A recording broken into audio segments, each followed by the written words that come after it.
G'day and welcome to Queensland Farmer. Well, as I indicated in my last video that I've had a piece of machinery delivered, and this is a Avant 528 from Avant equipment. So it's an articulated front end loader, and I've bought it with two attachments. The one that's fitted at the moment, which I'm partially disconnecting, which is a flail mower, and I've spent about 3 hours using it yesterday. And I've also got another piece of equipment over here, which is a log grab. And the reason that's important to have this log grab is we've just noticed that trees come down over the fence after a storm that we had last night, or it was about 2 o'clock this morning in fact. So it's a pretty vicious storm, and it appears that we've had a tree fall over the fence. So I'll be able to hook this one up today and give it a go. See how we go. Now, it's the first time I've used it, so we'll see how many mistakes I can make. But anyway, the experience will come with time, and we'll see if we can really fully utilise this piece of equipment. I've seen this equipment used elsewhere, and I think it's going to be really useful around the farm. You'd be surprised for a machine that's only 1.4 tonne. It's four-wheel drive. It'll lift over a tonne, and I've seen it drag a couple of tonne. So we'll just see how it goes. The quick release mechanism that I'll show you today is unbelievable. When you consider some of the machines that I've used previously where you're always fighting to get hydraulic lines on, this one is so simple, it's amazing. So stick around for that. The other important features that it's got is, I mentioned that it articulates, so this thing will turn really easily, and I'll show that in a sec. It's got all the usual stuff that you might imagine. It's made in Finland, which means it's got a heated seat. I'm pretty sure I'm not going to need that in Queensland, but we'll see what comes of it. There's a parking brake, there's flashing lights at the top. There's 5 lights. There's 4 facing forward and 1 in reverse. Plus obviously we've got a rotating light at the top there. I'm probably going to remove this light, or at least lower it down, because I feel like it's probably going to get hit by a tree even when I get in nice and close underneath some trees. The seat moves up and down, so it's a little bit of comfort involved there, which is nice. Got one of these fancy things you might see on forklifts, so given it turns so easily, this is a nice way to hold onto it and spin it around. Obviously we need the engine running for that. It's got a standard 4-in-1 unit just here, and obviously, as I mentioned earlier, I've just used it out in the bush, so it's a little bit dirty at the minute, but we'll give it a wash after we finish today. So there's lots of controls on here. We can permanently spin up some oil running through the head, which means the flail mower can work, or I can turn it on and off again when required. And there's a number of other features, including something similar to turning on diff lock. So if things get a bit sticky, well, that's what I can use to get out of it. Throttle position here, under here, that goes obviously rabbit speed, and down here at turtle speed. But we'll get to use that a bit more as time goes on. There's 2 pedals, 1 pedal for forward and 1 pedal for reverse. So that's pretty easy to identify and easy to use. And again, this quick release for the hydraulics is something else. It's also got quick release for the buckets. And the other really interesting feature that it's got, if we come around the front here, is that this connection here, which I haven't had the chance to use yet, but what that will allow me to do is it'll allow me to connect to a Euro bucket, Euro style bucket, which is this one here, which I normally have on the Mahindra. So I'll be able to mount that onto the front of this. So it means I don't have to buy additional attachments. So yeah, that's pretty exciting. Anyway, I'll unhook this now, and we'll see how we go hooking up the log grab.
Now I mentioned the hydraulics before, so if you've ever had to use hydraulics on different machines, I've had experience with that JCB excavator I used to have, and also the Mahindra. It can be a real pain to try and connect hydraulics, particularly when the machine's running. But this quick release mechanism that's on these, unbelievable. So watch this. We take this safety connection down. I think that's just to keep dirt clear of the area. We lift this up here like this. There's these locating lugs here. And this is the first time I've done this on this machine, on this attachment.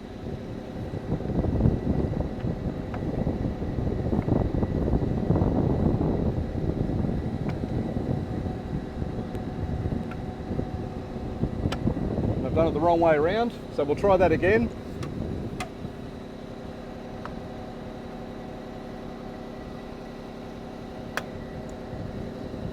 And it's just a simple case of pulling that closed and the hydraulics are done. To undo them, there's a button over here, a little red button, push that and the hydraulics are undone. So for those with tractors, I'm sure you're going to see that as amazing. Anyway, it's locked.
Well, as you can see, it's a pretty decent sized tree that's fallen across one of our external fences.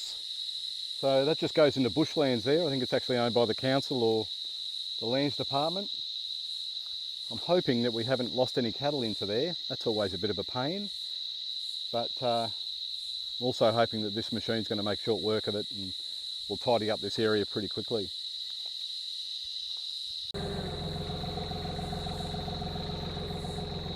And you might have seen I just put that seatbelt on. It's got a bit of a safety feature which is important, that sort of lets you know if you're not wearing the seatbelt. It does have a rollover protection system, so it's important to wear a seatbelt. That way if we do actually make a mistake and roll it over, I'm not going to get stuck under the machine. I'll be safe inside the machine.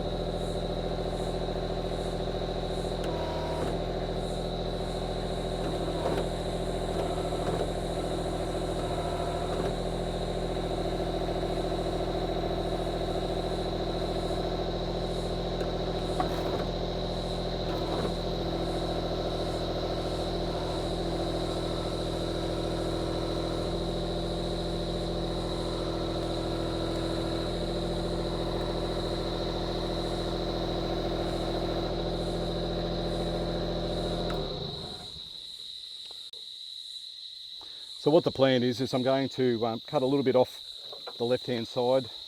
There's just here, and then I'll cut a bit closer to there, and then I'll lift the rest up, and I'll jump on the other side of the fence. But I'll tell you, it lifted that pretty well. Pretty big tree, so I'm happy with that. Okay, so I'll just grab that chainsaw.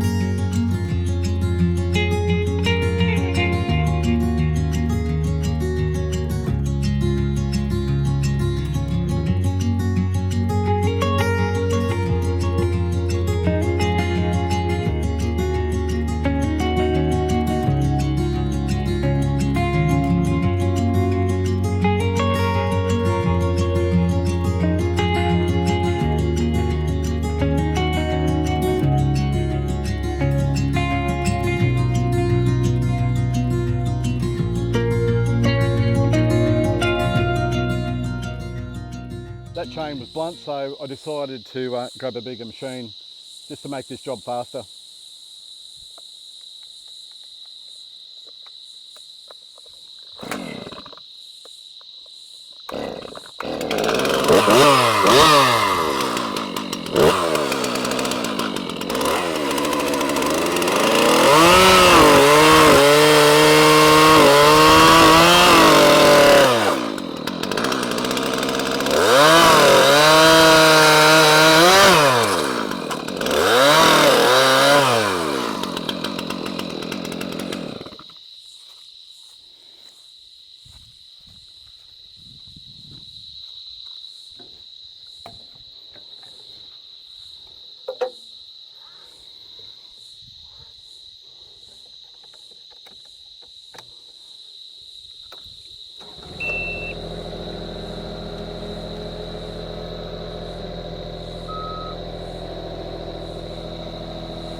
Well, isn't that a game changer? Not a lot of hard work involved in that, maybe a bit of chainsawing, but it's very easy to return that timber to where it came from. And whilst I'm still getting used to those controls, it probably looks a bit funny, but I'm getting there, and I'm sure that I'll get better at that over time. So all I need to do now is tidy up that wire. It's obviously been down for a little while, and that means that the wire has stretched. So I've got a little tool here that I can use to fix stretched wires. Well, these things, I'm not sure if you've seen these before. Very cool. So come and check this out. So as you can see, that's pretty loose now. And whilst the cattle aren't likely to go through there, let's not give them an excuse. So, so the way this works is you basically put it over the wire like this. The wire bites into, well, the wire goes in there and then it bites onto there like that. And then you stretch it out as far as you can possibly get it.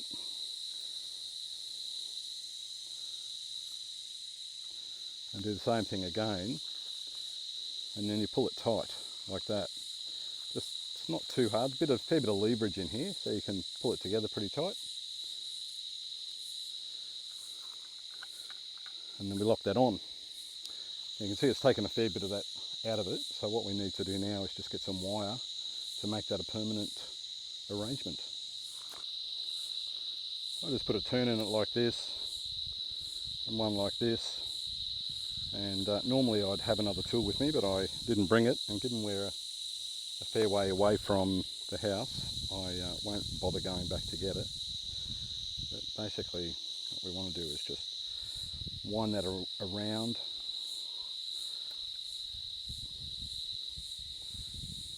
This will all become pretty evident in just a second.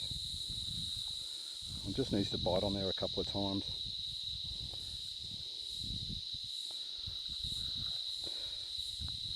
It's not going to be pretty, but anyway, it'll be functional.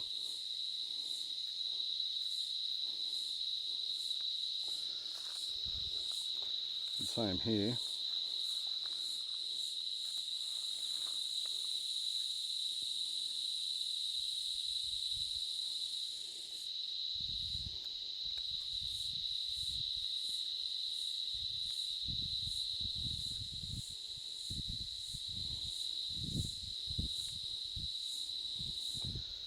Yep, that's pretty good. And just with this last bit here, this tool actually comes with it. Looks like a steel knitting needle. But put it in there and tighten it up.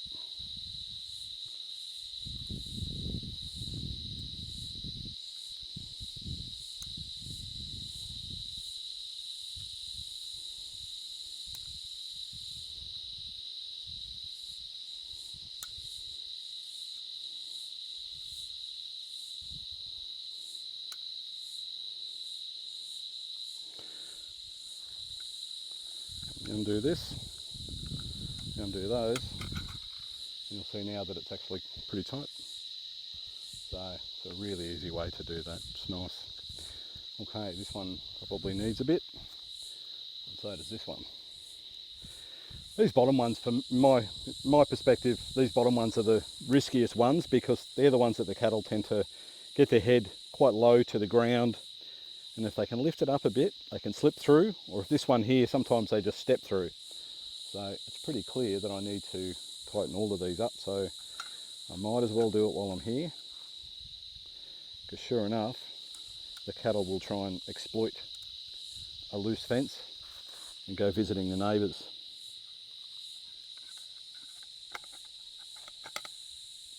Oh, that's going to be lovely and tight. Tight completed, nice and tight. Nothing's going to push through there. But of course this video wasn't about fencing, it was about the Avant. And just like to shout out to the guys at Avant Australia. They did me a pretty sweet deal on this unit, and I'm looking forward to using it a fair bit around the farm. And I'll certainly be keeping you all up to speed on the progress and what I learn about the machine. The thing that I do know is that it comes with about 200 different attachments that you can get for it. So all sorts of things. Some things that I wouldn't use, like snow plows and big brooms and those sorts of things. But there's certainly lots and lots of equipment that you can use on these. The two that I've got for now are probably going to be good enough, as well as the 4-in-1 bucket that I've got. I just need to get another couple of connections for that so that it connects through that steel adapter, so you can run a Euro bucket onto one of these machines. So anyway, keep an eye out for it. I've got a lot of thoughts now about how I can build leaky weirs a lot easier. You might recall some of those early videos. I was scull dragging that timber across those gullies and it was hard work. And I seemed to pick the hottest day of the year to do it. Well, that's what it felt like. But with this machine, and particularly the way it extends out, I think that I can make that a lot easier. Obviously I need to get proficient with the machine, but if you stick around, you'll see me get more and more proficient as time goes by. Anyway, I've gone on long enough. Thank you for watching. If you haven't already, please like and subscribe. Bye for now.